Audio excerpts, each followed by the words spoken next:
कधीच नाही चुकणार तुमचे फेवरेट टीव्ही शोज झी5 सोबत, तेही एकदम फ्री।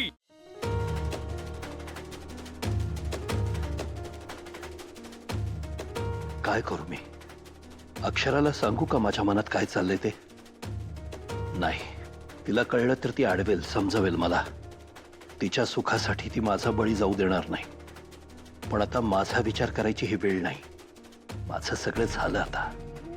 चारू मला सोडून गेल्यापासून आणि ही भुवनेश्वरी नावाची नागिण घरात आल्यापासून माझ्या जगण्याला, माझ्या आयुष्याला काहीच अर्थ नाही। जे जगायचं होतं ते चारू बरोबर जगून झालं माझं। आता मला मुलांच्या आयुष्याचा विचार केला पाहिजे आणि त्यासाठी मला स्वतःला फासावर लटकवावं लागलं तरी चालेल। पण आता काहीतरी केलं पाहिजे, गप्प बसून चालणार नाही। चारू, मी काय करू? तूच सांग मला। माझा हट्ट मोठा की मुलांचा संसार मोठा? माझ्या दृष्टीनं आपल्या मुलांचा संसार जास्त महत्वाचा आणि मोठा आहे। आता मला भुवनेश्वरी पुढे झुकावं लागेल। मी तिच्या पुढे नाक घासेन आणि तिला म्हणेन, बाई माझं चुकलं, मी तुझ्याशी वाईट वागलो, तुला मान दिला नाही, तुला जे हवं ते स्थान दिलं नाही, हे सगळं चुकलं माझं। चारू, मी बोलेन तिच्याशी। काही झालं तरी मला बोलावंच लागेल आणि आता उशीर करून चालणार नाही। जे मला आयुष्यात कधीही करायचं नव्हतं ते आता मला करावं लागेल। पण ते केल्याशिवाय माझ्या मुलाचा संसार वाचणार सुद्धा नाही।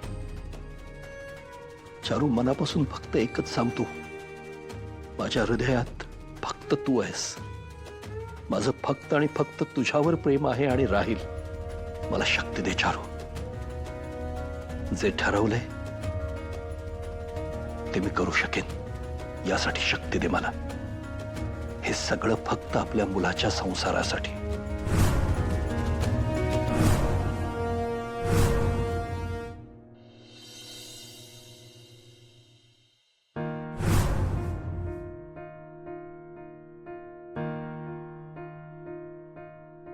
आमची बायको लाखात एक आहे, त्यांच्यासारखं कुणीच नाही, सगळं मला माहित आहे। आता माझ्यासारख्या एवढ्या अडाणी गोळ्याला त्यांनी स्वीकारलं, आमच्यावर प्रेम केलं, पण मग मधीच अशा का वागल्या? आंबाबाई, ए आई, विचार करून करून डोसक्याचा भोगा झाला। खरं सांगतो तुला, खरं सांगू काय, ओंक्या मला काल म्हणलं ना, तेव्हा मला ते सुरुवातीला पटलं नाही बरं का। पण आता शांतवाने विचार केल्यावर मला जाणवलं, ओंक्या म्हणला ते बरोबर आहे बरं काय ग आंबाबाई। हा,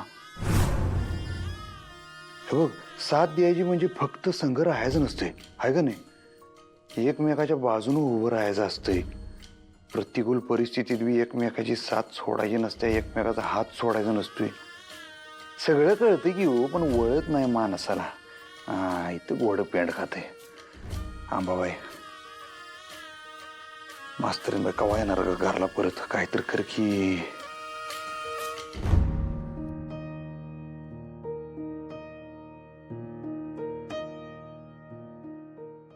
देवीला ना ग स्वतःच्याच मनाला विचार।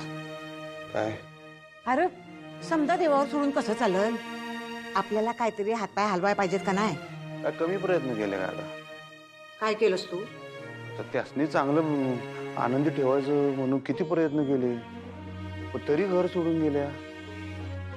काहीतरी चुकलं असणार म्हणा माझं, म्हणजे असलच चुकलं, त्याशिवाय त्या घर सोडून जाणार नाहीत, होय ग नाही? एवढा मोठा निर्णय असंच घेणार नाहीत ग मास्तरीन बाई। शार्प आहेत डोसक्यानं द्या।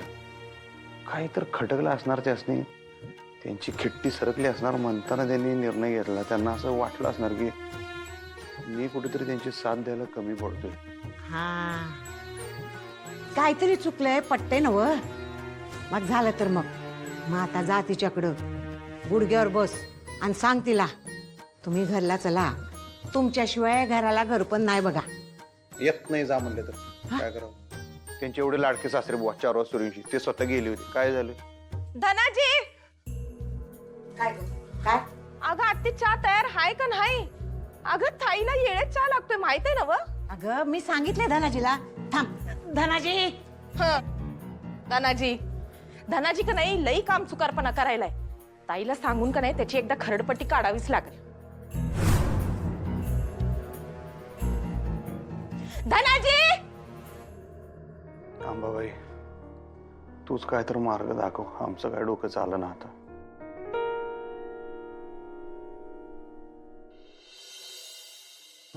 अक्षू,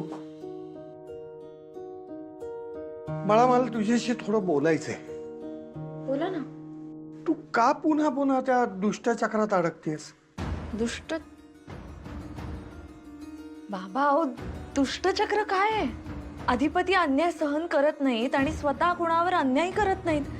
इतका चांगला माणूस आहे, यामध्ये दुष्टचक्र काय बाबा? हो का? मग तुझ्यावर अन्याय झाला त्याचं काय? तो तो अधिपतींनी नाही केलाय बाबा, भुवनेश्वरी मॅडमने. तेच म्हणतोय मी. अधिपती कायम त्या भुवनेश्वरी मॅडमच्या पाठीशी उभे राहतात. खरं तर नवरा म्हणून त्यांनी तुझ्या पाठीशी खंबीरपणे उभं राहायला पाहिजे, तुला साथ दिली पाहिजे. पण तसं नाहीच.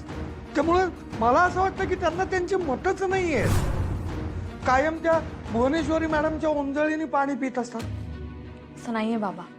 मलाही आधी असंच वाटायचं की अधिपतींना स्वतःची मतं नाहीये, जेवढं सांगितलंय तेवढंच ते करतात कारण ते कमी शिकलेले आहेत, असं सगळं मला वाटायचं.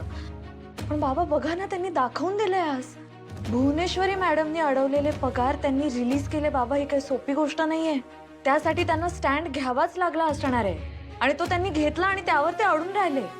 मला माहितीये बाबा, अधिपती छोट्या घरगुती गोष्टींमध्ये त्यांचं मत नाही सांगत, लोकांची मनं नाही दुखावत ते. पण जेव्हा त्यांना दिसतं की कुणावर अन्याय होतोय तेव्हा ते गप्प बसत नाहीत. आणि एका चांगल्या माणसाचं लक्षण आहे बाबा. असा माणूस मिळणं त्याला खरंच भाग्य लागतं आणि आपण भाग्यवान आहोत.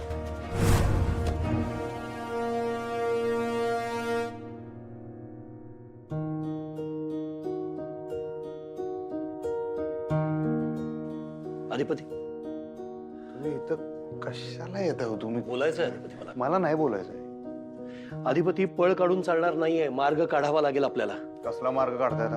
तुझा संसार वाचवायचा मार्ग. त्याची काळजी तुम्ही करू नका. आमच्या मग अरे, मी नाही करणार तर कोण काळजी करणार? आम्ही समर्थ आहे हो. तुम्ही याच्यात पडू नका. जाऊ. का पडू नको? का पडू नको? बाप आहे मी तुझा. बाप आहे तर मग काय करू? ऐक माझं, जे मी सांगतो ते ऐक. निष्क्रिय नको बसू, अक्षराला घेऊन ये. झालं का तुमचं सुरू परत? जोपर्यंत तू माझा ऐकत नाहीस, तिला आणायला जात नाहीस, तोपर्यंत मी हेच बोलत राहणार अधिपती. हा मग मी जाणारच नाही. माझं का? काय त्यानं काय घडणार नाही मला माहित आहे. असं नाही अधिपती. असं नाही का? तुम्ही गेलताच की आणायला. काय झालं? आला का त्या परत? सांगालाय. अरे मी तिला आणायला जाणं आणि तू आणायला जाणं याच्यामध्ये फरक आहे ना. झी 5 ॲप डाउनलोड करा आणि पहा सर्व एपिसोड्स एकदम फ्री.